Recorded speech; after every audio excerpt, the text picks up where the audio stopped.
it was yesterday, January 1st. And so everyone, it was a little chilly here. Everybody's walking, doing things. I'm like, this is great. But, there's studies that have said by January 11th, it all stops. Yeah. People get back to their just normal habits. And so, things don't change overnight. And what you want to do is you want to make your goals realistic and achievable. And I think if you can do that and have a starting point where you see some success, I think most people typically can build off of that. Financial independence, freedom, financial picture, independent financially, financial future, financial freedom and wealth, financial independence, get your fill, financial independence and long life. Hello and welcome to another episode of Get Your Fill, Financial Independence and Long Life, where we explore ways to achieve those two goals. And this is Jeffrey, who's joining us today, is the perfect guest for now because it's sort of close to the beginning of the year. And that's a lot of times when people make a resolution to say, hey, I need to get my finances in order. And Jeffrey Panik has over 25 years of experience helping individuals and families. And from this experience, he's developed a blueprint to help young adults with financial literacy. Welcome, Jeffrey. Hi, Christine. How are you? Thank you for having me today. Oh, it's my pleasure. So this is definitely, first of all, I want to just touch on the young adult piece of it because, there's obviously old adults who also have problems with literacy, but young is definitely the time to catch them. Yes. Yeah, it's the earlier the better. And, unfortunately, our education system and even our society in general has done a pretty terrible job of marketing, credit. If you watch any game, concert, anything on TV these days, it's hard not to have a credit card that pops up. And, even looking at the college students on campus, just how, they're really heavily marketed to the credit cards. And, once they get you on the hook, it's really hard to get off. And, that's, I would say, almost the same thing for student loans. And I think, a lot of kids, unfortunately, wake up and they're adults, fully educated, but they just have layers of issues that they don't really have the solution for. Absolutely. Yeah. I mean, student loan is a whole nest we could go into. But first, let's just talk about the idea of that, it is the beginning of the year and it is a great time for people to sort of get things in order. Do you have any sort of comments or thoughts on that? I would say, really what you want to do is you want, if you develop goals, you want to make sure they're achievable and you want to break them out. When I say break them out, I mean, you want to have short, medium, and long-term goals. And you want to treat them a little bit differently. You just don't want to expect to get everything completed within a very short amount of time, or even putting the goals together. I think sometimes people will have a free weekend and they'll say, well, we're going to get all this done at one shot. And one of the things I found, especially with young adults and even older adults, is when you have two people in the household. They often come from very different backgrounds, which can really create challenges in and of itself of how you talk about money and what's important and what is not. And I think really for most people, it's difficult to talk about. And for that matter, their parents may have had completely different ways of managing things or not even talking about it. And so I think, really the biggest thing that I say with anything, whether it's marriage, money, anything, it really comes down to communication. And I think, if you can have one goal, it's really to communicate and not, whether you think you know things or you don't. It's really a matter to try to learn. And I think that gets back into lifelong learning as well. Whether you don't have to be an expert in the area, but what you want to do is at least understand how it's going to affect you in your life. Yeah. And when you start working with people, how do you begin? I mean, I know from experience, people who I've dealt with, I'm a real estate agent. So a lot of times I'm trying to help people to get into a place where they could afford a home or, some type of living arrangement that it doesn't involve their parents. Yes. And really, I say the first thing you want to find an advisor that you're comfortable with. And I think, you want to obviously look at their background. You want to make sure they have, designations that put your interests first. But that after that, really what you want to really look at is, sitting down with them, getting an idea for what, they do for people. And I really almost call it like a chemistry test. I think, if you can sit down, have start to begin to develop a relationship and have some level of comfort, that's a good starting point. And I would say, a lot of times, people will be referred by their friends or family. Well, what their personalities may be very different. So I think if you're looking for an advisor, it's important to look at three or four and really get an idea for, how much are they going to charge? What do they do? What are they specialized in anything?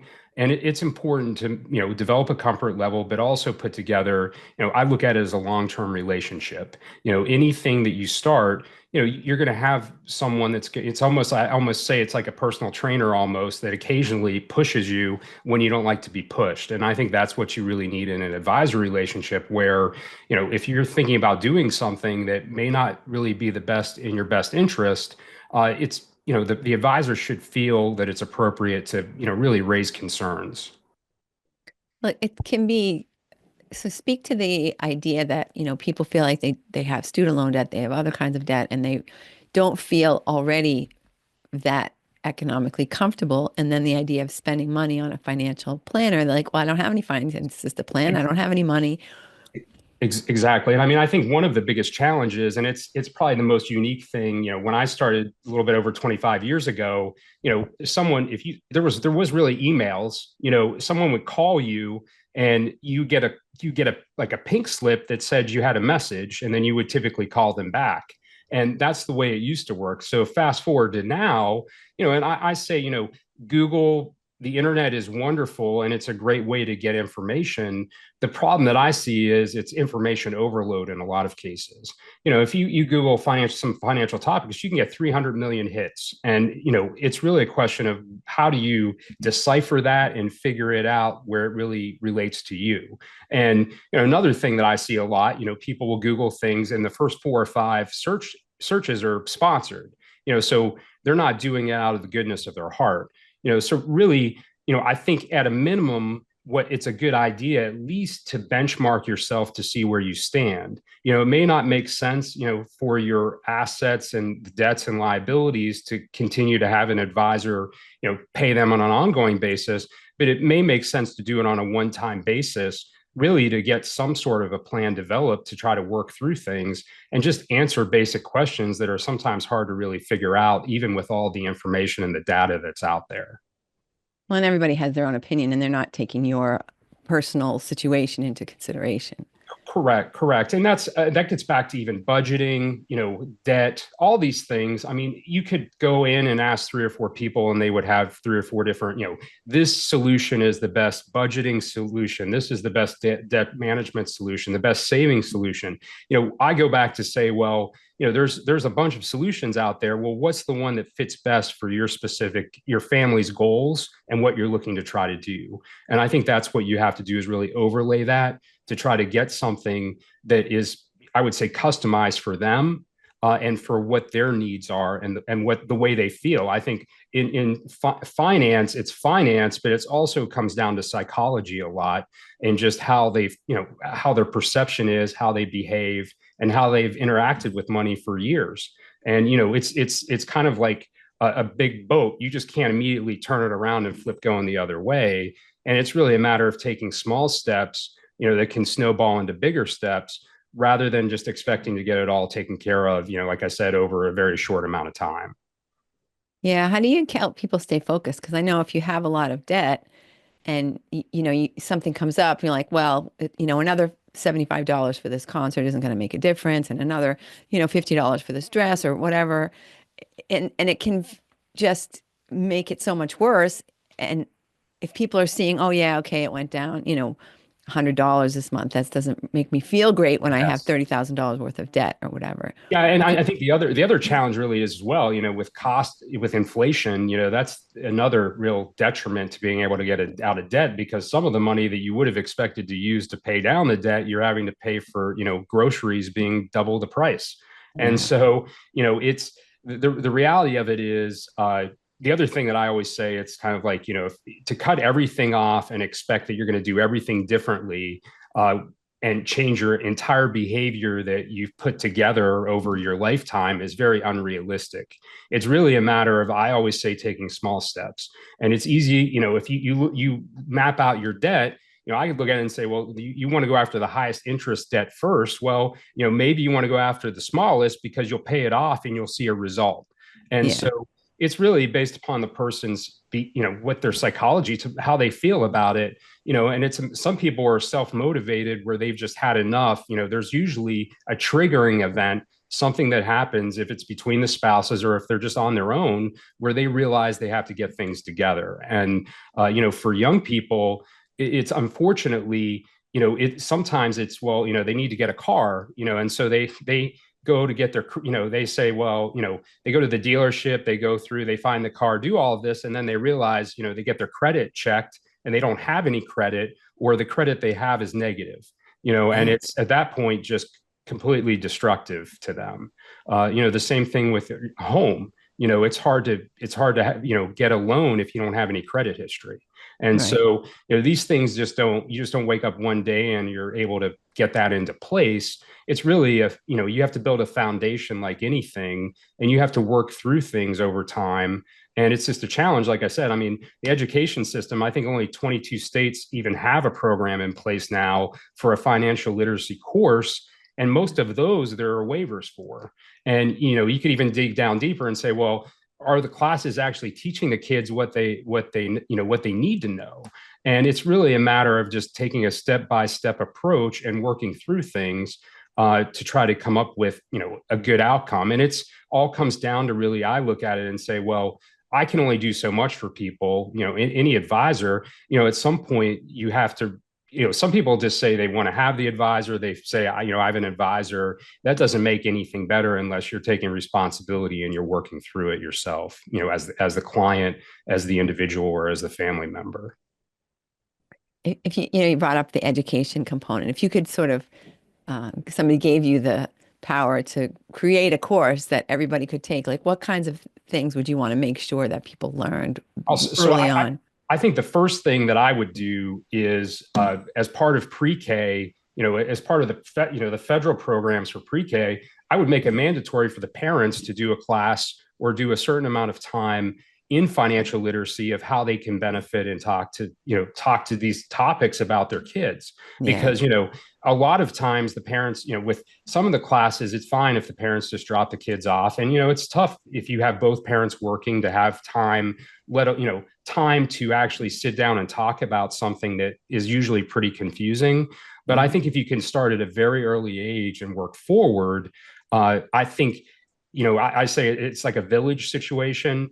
It's just not the education system. It's not just the parents. It's just everything. It's the business climate where, you have the credit card companies, in a lot of cases, really taking advantage of just, people that are just uninformed and that are, at a poor point to really make an informed decision, when they're sitting around in college, and they're passing out things to get free this or free that.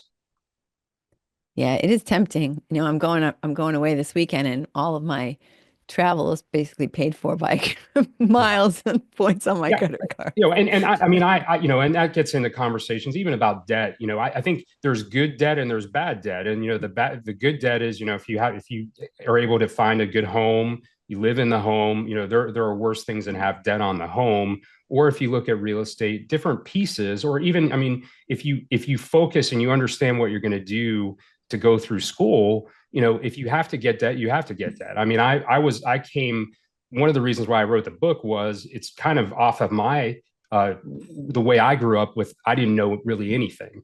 I was just I graduated college, but after that, I realized I had a lot of student loans. I didn't really understand how to really manage things.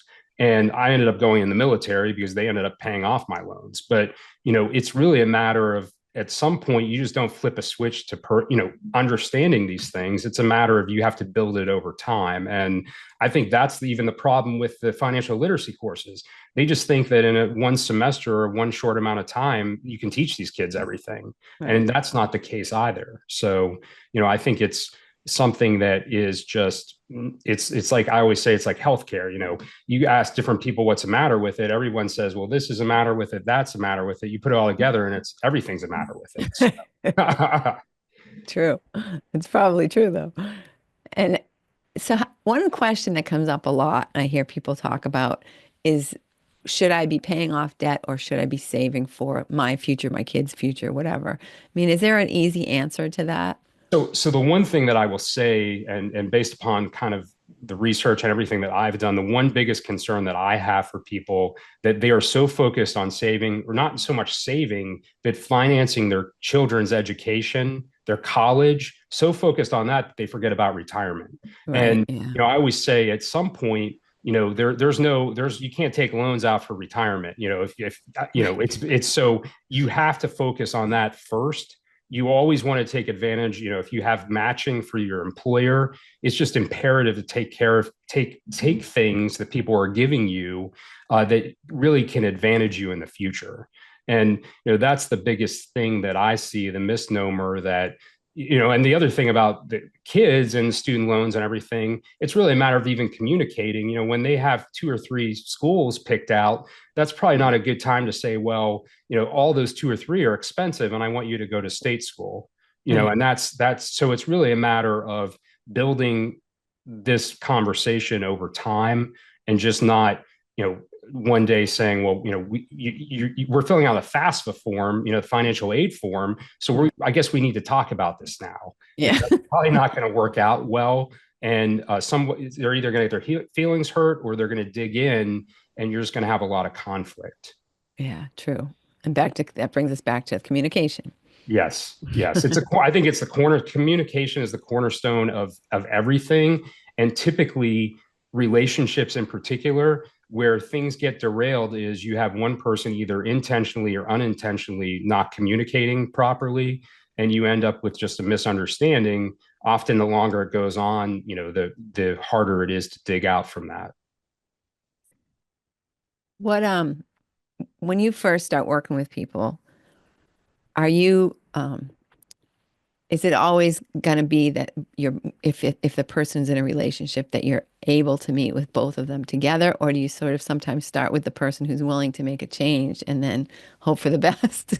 So really, I mean, I think one of the big benefits, even right now where we're talking on a Zoom meeting, one of the big benefits now is that you can kind of adjust how you're meet. It used to be, I mean, you didn't have a choice. If you were going to meet with someone, you need to meet with them in person. And I think it's still very important. And I think one of the things that I think a lot of people are getting back to understand is, even if you can do the Zooms and you can do these things, it's very good to meet people in person, because you can learn a lot about someone else in person and you can learn a lot more from them, I think. And so really what I try to do, because again, I mean, I'm in Atlanta where the traffic is notoriously very terrible. So, if you have 2 people that are working, it's often hard for one to get, where you can try to meet together at the same exact time. But what you can do is, you can meet with one and do a Zoom meeting or do a call with the others, so everybody is really on the same page.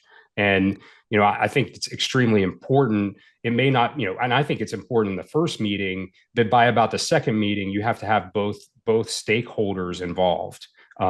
Because it's both typically they both have their assets, they both have liabilities, debts. They think about things often very differently, and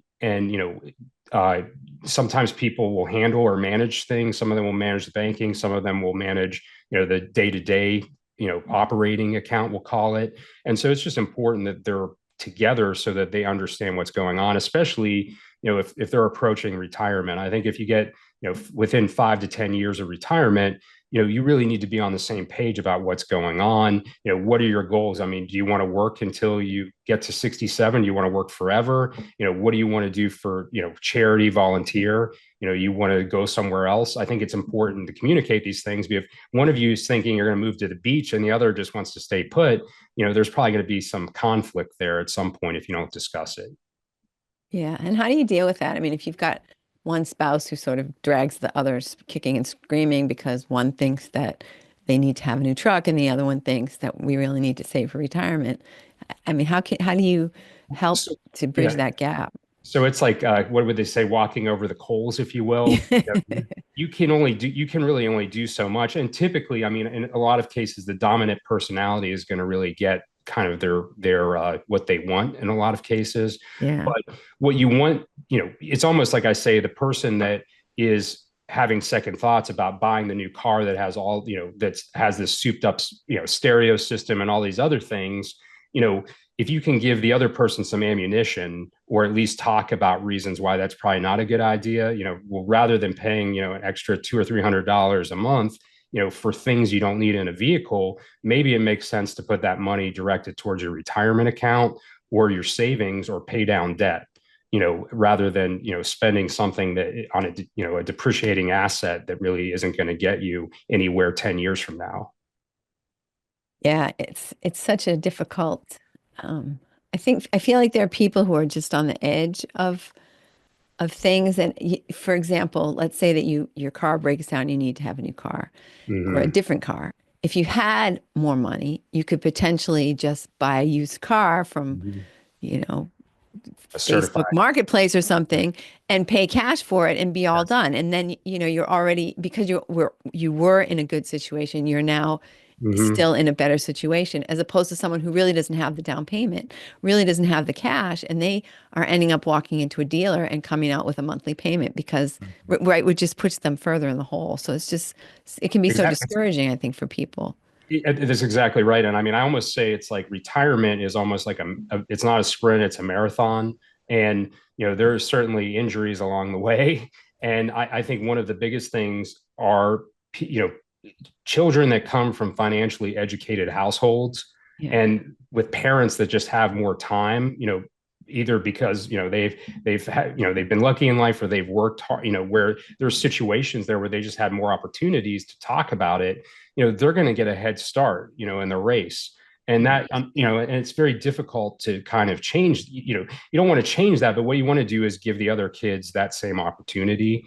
And I think the education system really has done a horrible job when you look at, my son, he graduated college last year, and I looked at some of the classes he was taking, and I was like, can't you take something on, just financial literacy as an example? And there wasn't really even very much available. The finance classes, economics classes, they don't teach you how to write a check, Right. or, how do you get a car loan without getting ripped off? You mentioned that. And so Yeah. what I try to do with the book was just provide a blueprint, whether it's, your healthcare, like when should you get off your parents' healthcare plan, or for the parents, like when should they get off, what are ways, rather than, you may make sense to keep them on the plan till 26, give them, use that, they can use that money to put it in a Roth 401k or IRA, and that could potentially advantage them, in the future.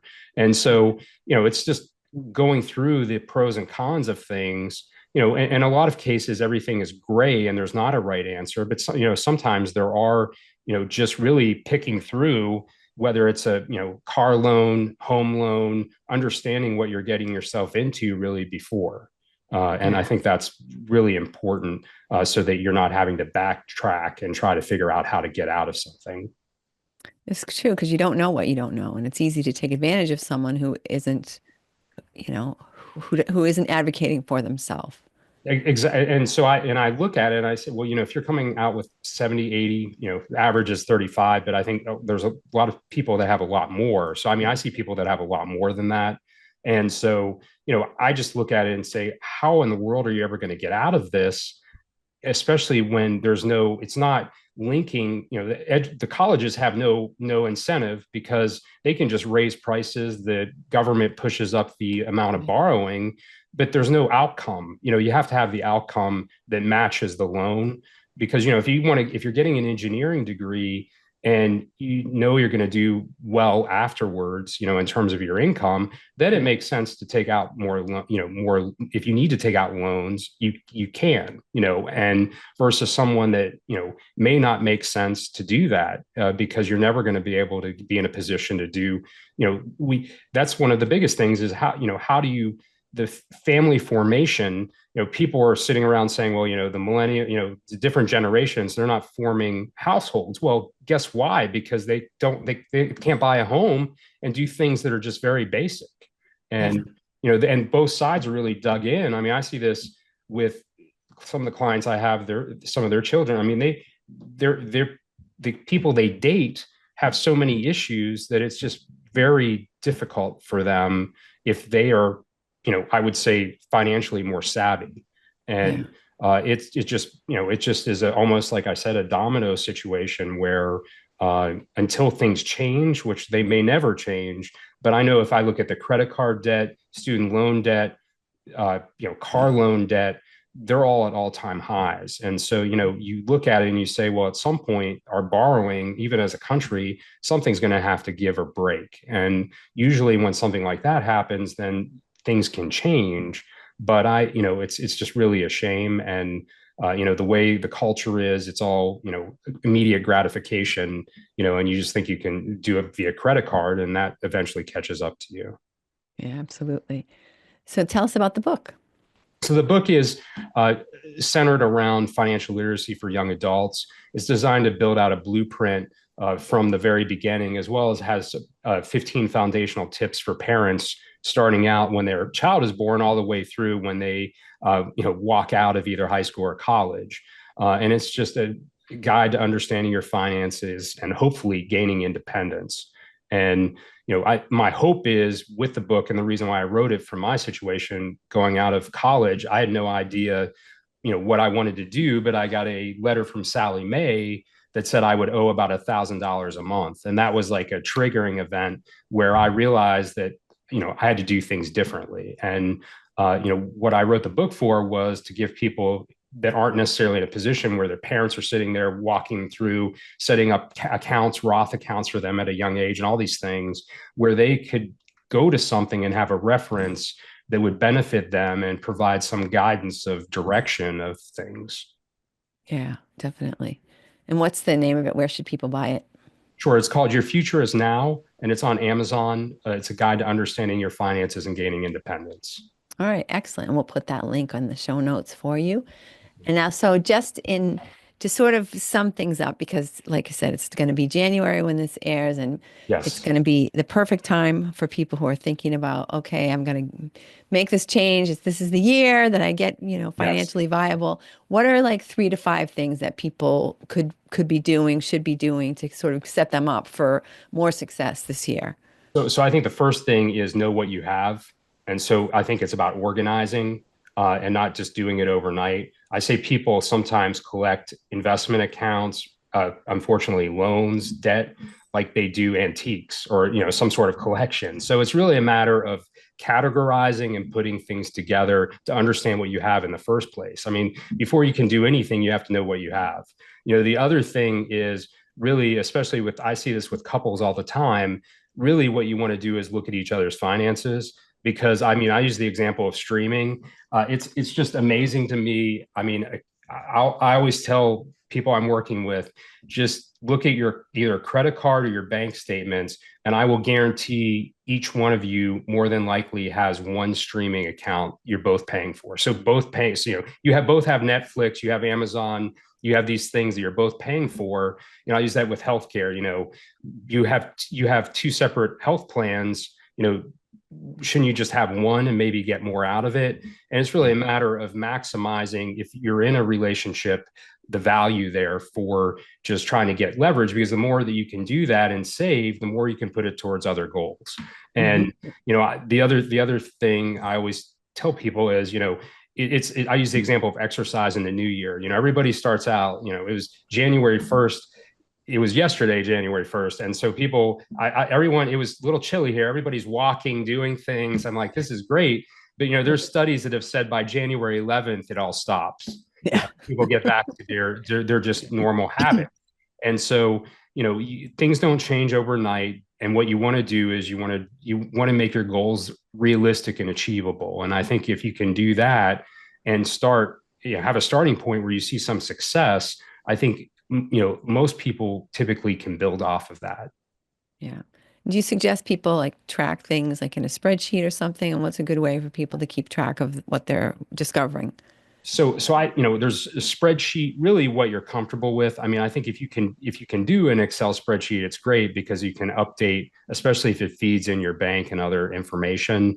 I think it's really a matter of kind of sharing it where one person isn't doing everything. It's a matter of, setting up, there's meetings for everything. It's really a matter of having, whether you like it or not, either every week or every other week, just at least having 15 minutes to 30 minutes just to talk about what's going on, and look at, and then once a quarter, really look at everything to make sure, like I said, you're just not spending things. There's just money going out the door that you can't really control. And Yeah. even, and the biggest thing I say as well, what was good a year or 2 or 5 years ago may not really make any sense or not be good now. And, it's the same thing with beneficiaries.